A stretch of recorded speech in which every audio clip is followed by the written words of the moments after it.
ಹರೇ ಕೃಷ್ಣ. ನಮಸ್ತೆ ಸ್ನೇಹಿತರೆ, welcome back to my YouTube channel. ಇವತ್ತಿನ ಸ್ಪೆಷಲ್ ಏನಪ್ಪ ಅಂದರೆ ಎಣ್ಗಾಯಿ ವೆಜಿಟೇಬಲ್ ಚಪಾತಿ. ಹೌದು, ವೆಜಿಟೇಬಲ್ ಚಪಾತಿ ಮತ್ತು ಎಣ್ಗಾಯಿನ ಮಾಡಿದ್ದೀನಿ. ಹೇಗೆ ಮಾಡೋದು ಅಂತ ಒಂದು ವಿಡಿಯೋ ನೋಡ್ಕೊಂಬರೋಣ ಬನ್ನಿ. ವಿಡಿಯೋನ ಕೊನೆವರೆಗೂ ನೋಡಿ, ಹೀಗೆ ನಿಮ್ಮ ಸಪೋರ್ಟು ಮತ್ತು ಪ್ರೋತ್ಸಾಹನ ನೀಡಿ.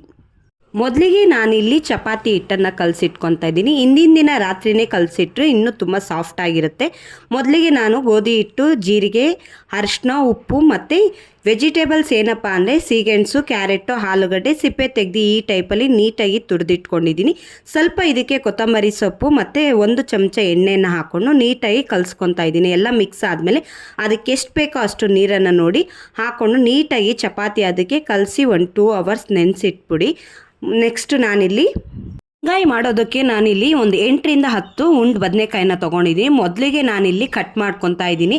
ಒಳಗಡೆ ಏನಾದರೂ ಹುಳ ಇದೆಯಾ ಅಂತ ಫಸ್ಟ್ ನೋಡ್ಕೊಂಬಿಡಿ, ಯಾಕಂದರೆ ಹುಳಗಿಳ ಇದ್ದರೆ ಅದು ಬದನೆಕಾಯಿ ವೇಸ್ಟ್ ಆಗುತ್ತೆ. ಹಾಗಾಗಿ ಒಂದು 4 ಹೋಳು ಇಲ್ಲ ಅಂದರೆ 6 ಹೋಳನ್ನ ಮಾಡ್ಕೊಳ್ಳಿ. ಮಸಾಲೆಗೆ ಇಲ್ಲಿ ನಾನು ಕಾಯಿ, ಈರುಳ್ಳಿ, ಅಚ್ಕಾರದ ಪುಡಿ, ಸಾಂಬಾರು ಪುಡಿ, ಧನಿಯಾ ಪುಡಿ, ಗರಂ ಮಸಾಲ, ಅರಿಶಿನ ಪುಡಿ, ಚಕ್ಕೆ, ಲವಂಗ, ಒಂದೇ ಒಂದು ಮೊಗ್ಗು, 1 ಟೊಮೊಟ ಮತ್ತು ಒಂದು 10ರಿಂದ 12 ಇಳುಕು ಬೆಳ್ಳುಳ್ಳಿ, ಶುಂಠಿ ಮತ್ತು ಸ್ವಲ್ಪ ಕೊತ್ತಂಬರಿಯನ್ನು ಹಾಕ್ಕೊಂಡು ಮಸಾಲೆನ ನೀಟಾಗಿ ಗಂಧ ಥರ ನೀಟಾಗಿ ಪೇಸ್ಟ್ ಮಾಡ್ಕೊತಾ ಇದ್ದೀನಿ. ನೋಡಿ, ಈಗ ರುಬ್ಬಿಟ್ಕೊಂಡಿದ್ದೀನಿ.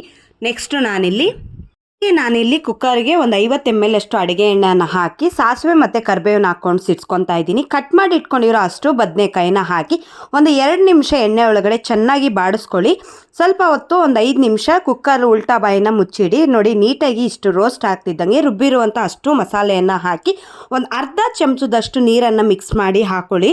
ಯಾಕಂದರೆ ಜಾಸ್ತಿ ನೀರನ್ನು ಹಾಕಬಾರ್ದು. ರುಚಿಗೆ ತಕ್ಕಷ್ಟು ಉಪ್ಪನ್ನು ಕೂಡ ಹಾಕಿ ಮುಚ್ಚಿ 2 ವಿಷಿಲ್ ಹೊಡೆಯೋದಕ್ಕೆ ಬಿಡಿ. ನಾನಿಲ್ಲಿ ಚಪಾತಿ ಹಿಟ್ಟು ನೀಟಾಗಿ ಹದವಾಗಿ ಬಂದಿದೆಯಾ ಅಂತ ನೋಡಿಕೊಂಡು ಇನ್ನೊಂದು ಸತಿ ಚೆನ್ನಾಗಿ ಅದನ್ನು ನಾದಿ ಚಪಾತಿ ಹಿಟ್ಟಿಗೆ ಒಂದು ಉಂಡುಂಡೆ ಆಗಿ ತಗೊಂಡು ನೀಟಾಗಿ ಲಟ್ಟಿಸ್ಕೊತಾ ಇದ್ದೀನಿ. ನೋಡಿ, ಯಾವುದೇ ಥರ ಗಿಡಕು ಏನೂ ಬಂದಿಲ್ಲ, ಯಾಕಂದರೆ ಸೀಗೆಣಸೆ ಮೇಯ್ನಾಗಿ ಇದಕ್ಕೆ. ಹಾಗಾಗಿ ಚಪಾತಿ ಹಿಟ್ಟನ್ನು ನಾನು ಲಟ್ಟಿಸ್ಕೊಂಡು ಒಂದು 5-6 ರೆಡಿ ಮಾಡಿ ಇಟ್ಕೊಂಡಿದ್ದೀನಿ. ಬೆಳಗ್ಗೆ ಹೊತ್ತು ಬ್ರೇಕ್ಫಾಸ್ಟ್ಗೆ ಲೇಟ್ ಆಗಿಬಿಡುತ್ತೆ ಅಂತ. ಹಾಗಾಗಿ ನೋಡಿ, ಈ ಥರ ಚಪಾತಿ ಹಿಟ್ಟನ್ನು ಲಟ್ಟಿಸ್ಕೊಳ್ಳಿ. ಒಂದು ಚೂರು ಕೂಡ ನಿಮಗೆ ಏನೂ ಆಗೋದಿಲ್ಲ. ಚಪಾತಿ ರೆಡಿ ಹಾಕ್ತಿರೋ ಅಷ್ಟೊತ್ತಿಗೆ ಕುಕ್ಕರ್ ಕೂಡ ವಿಜಿಲ್ ಹೊಡೆದೇ ಬಿಡ್ತು.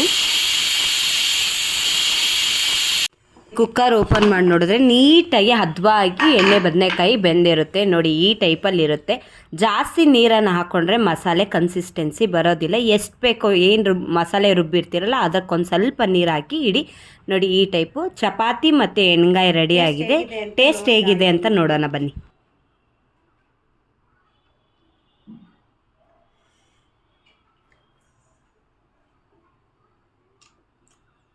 ಸೂಪರ್ ಇದೆ ವೆಜಿಟೇಬಲ್ ಚಪಾತಿ. ಮಕ್ಳಿಗಂತೂ ಎಸ್ಪೆಷಲಿ ಇದರೊಳಗಡೆ ಏನು ಹಾಕಿದ್ದಾರೆ ಅನ್ನೋದೇ ಗೊತ್ತಿಲ್ಲ. ಸ್ಟಫಿಂಗ್ ಮಾಡಿದ್ದೀನಿ.